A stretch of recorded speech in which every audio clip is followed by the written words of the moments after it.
A taste of heaven and hell. Prayers of the saints. Kindly subscribe to this channel so you can learn how to equip yourself in rapture. The pipes and the telephones. I also saw a very huge pipe in heaven on which are connected many telephones.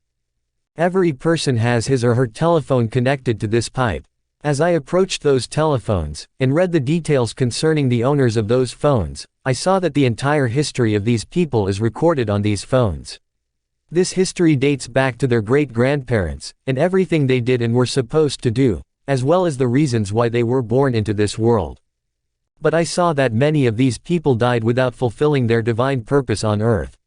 Everything is recorded in heaven, right from their whisper, and every word they uttered. They record everything, right from your great-grandparents, to your father, and then to yourself. They do the same thing on the side of your mother, right from your great-grandparents, to your mother, and then to yourself. They have the details of everything concerning them, the reasons why God placed them in their mother's wombs, everything they did up to the time of their death, and everything they were supposed to do, what they did and didn't do. This history stretches up to you, including the details of what you are supposed to do. But one thing that surprised me greatly is that when I examined these people's telephones, I discovered that many of them have never actually been used since they were established. And I saw that for every person's phone, there is an angel who is entrusted with taking care of that person and his phone. So every person has his phone in heaven, just like every person has a mouth. Just like you can't lend your mouth to someone, you can't give your phone or pipeline to someone. This means that in heaven, they expect every person to pray. And these heavenly phones capture each and every word you have ever spoken, every whisper you have ever uttered, and every thought you have ever entertained, right from the time you started having an understanding as a human being.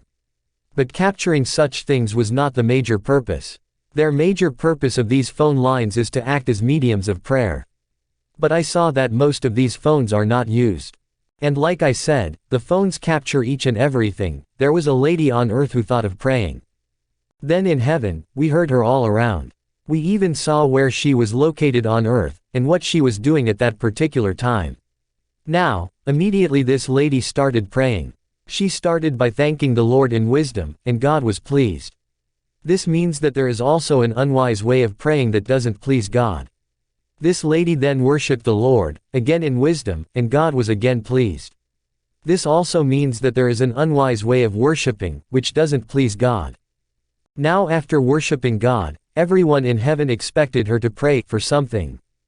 And the whole of heaven was quiet, waiting for what this lady was going to say. God was also listening, from where he was. Jesus, who was a bit far, drew nearer, listening attentively.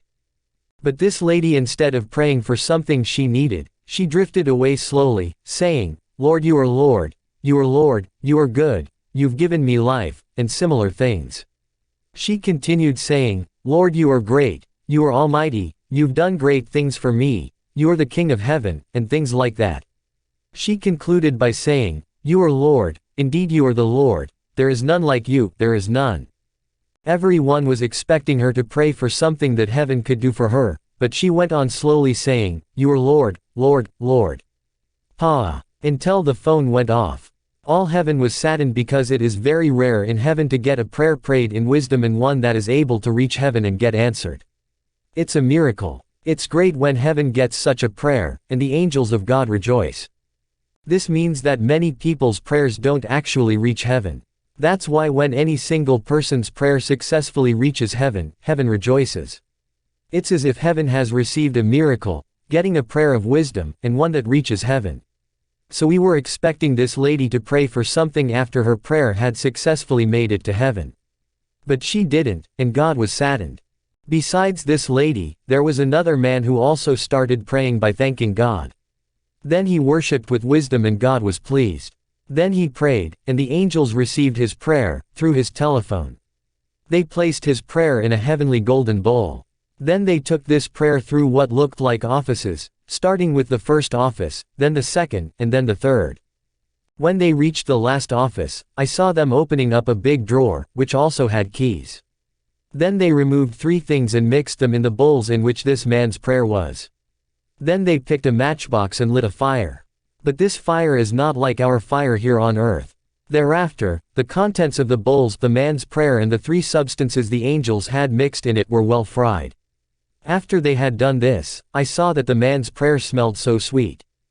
I wanted to follow up on the angel who was holding this golden bowl with this, roasted, prayer. Sweet-smelling smoke was coming out of it. Then one of the senior angels held this bowl up in his hands and went somewhere, holding it. As he was doing it, smoke rose up from this bowl and went higher up to the throne of God Almighty. I saw that God was very pleased with this because the man had prayed well. Now, this is what praying and getting an answer from God means. And I saw that whenever God was pleased, the angels would pick things from the departments where heaven's goodies are kept. The angels are instructed to do this, even when God apparently says nothing to them. But the angels would still get the instructions and get things and bring them to the people whose prayers God had answered. I also saw that many people in the world don't pray. They simply order God to do what they want. It's like saying, "Lord, I need a car this year won't end before I get it." I saw that such is not really a prayer, it's an order to God. But God, being the kind Father He is, when such a prayer reaches Him, I saw that there is a way He overlooks everything and still grants the people their desires. I also saw that the prayers of many people go unanswered because such people set a time limit for God, and they don't pray according to His will. But God doesn't answer you according to your own will and timing. He answers you according to His own will and set time. For example, you might pray for a car in the year 2009, and God immediately grants your prayer. But He might determine that you will actually get hold of that car in 2011, in the month of March, on the date of 12th, at 12 o'clock, in such and such a place. That is to say, God does things according to His own timing, and everything of His is done according to His programming. For some people, He might determine that the car they have prayed for will be given to them as a donation from someone.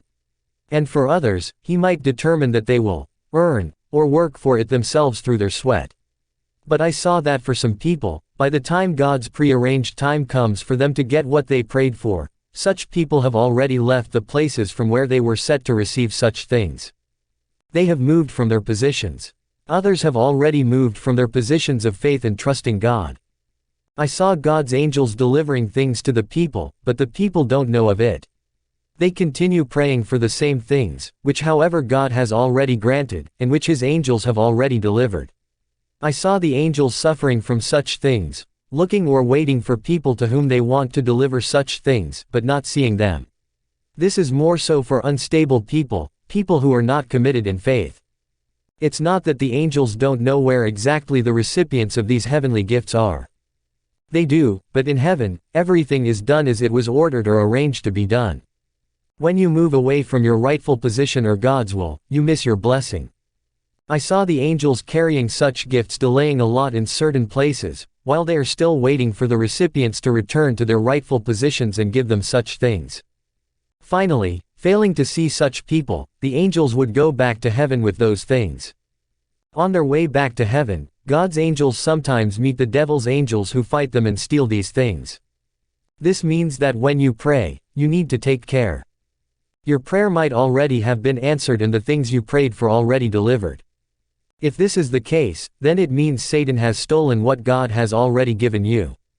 In this case, you have the authority to fight Satan and recover what he has stolen from you. You have the power of God to recover anything the enemy has stolen from you. At other times, it is not that the devil has stolen what God has given you. But rather, it is that, the right time set by God for you to receive has not yet come. Many people complain